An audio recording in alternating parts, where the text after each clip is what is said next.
Добре дошли на канала ми Искам да знам за днешното гледане и това е съобщение за някои от вас, които имате нужда да го чуете, така че съобщение, което идва към вас, очевидно е нещо, което трябва да чуете.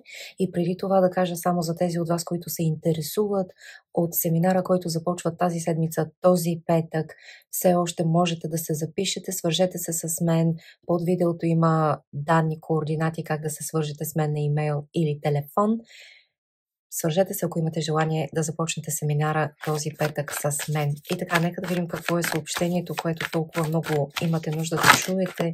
Съобщението е, че трябва да бъдете по-нежни към себе си. Трябва така да проявите разбиране, внимание, нежност към себе си, защото нещо ново идва към вас, но имате неща свързани с институции. Нека така да ги нареда картите.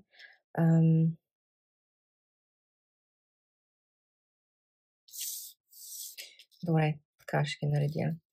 Нещо, което е свързано с институции, с документи по установения ред, което може би ви стресира, прехвърляте възможности и варианти, опции, което ви ангажира така да бъдете заети.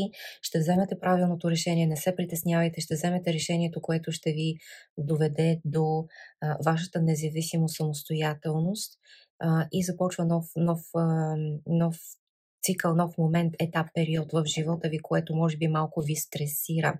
Идва ви малко нагоре. Може би се чудите дали ще вземете правилното решение, как ще се наредят нещата за вас. Нещата ще се подредят както трябва да се подредят. Само запазете спокойствие, пазете си нервите и бъдете така нежни към себе си.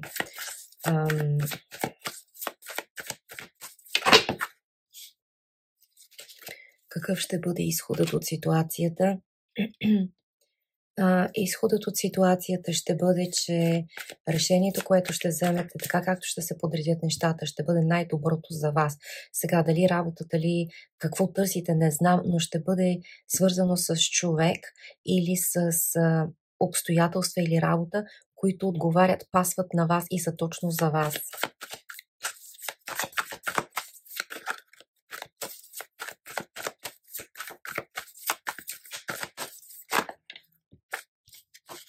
Тоест най-доброто решение ще бъде взето и ще бъде взето с така хладнокръвно, без емоции. То ще може да премислите и да видите ситуацията отстрани, а също за някой от вас ще имате помощ от някой, който може би ще ви даде съвет, напътствие или информация, ще ви помогне, така че ще имате информация. Определено имате ново начало, отново казах, което е стабилно, което така е много положително и с много възможности за вас. Така че не се притеснявайте и ще изтегля една карта от съобщенията на ангелите или повече от една, нека да видим какво ще излезе, защото това явно е съобщение за някой от вас, които много имате нужда да го чуете. Точно в този момент, точно сега. Нека да видим какво казват ангелите за тази ситуация, какво е съобщението към вас. Какво е съобщението към вас? Тази карта ли иска да излезе? Даниел казва, аз съм ангелът на брака и ви помагам в този момент. Добре, и се обърнаха тук още две карти. Шантел казва, нов романс идва към вас, така че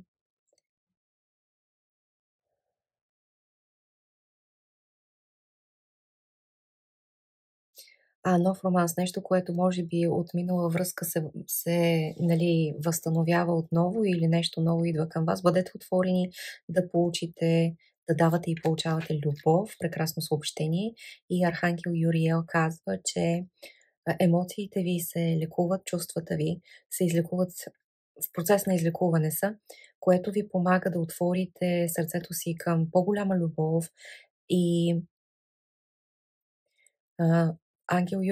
Архангел Юриел ще ви помогне да освободите гнева, който изпитвате и невъзможността си да простите от дъното на сърцето си и от ума си.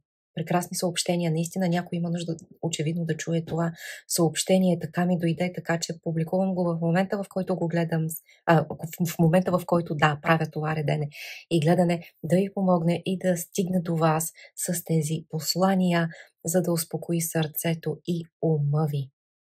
Аз ви пожелавам спокойствие и любов. Специално за вас гривни, изработени от розов кварц, да привличат любов и хармония в живота ви. Заредени с рейки, можете да поръчате онлайн във Facebook страницата на магазинчето Balance Your Life – Балансирай живота си. Възползвайте се от тази възможност. Заредете живота си с любов.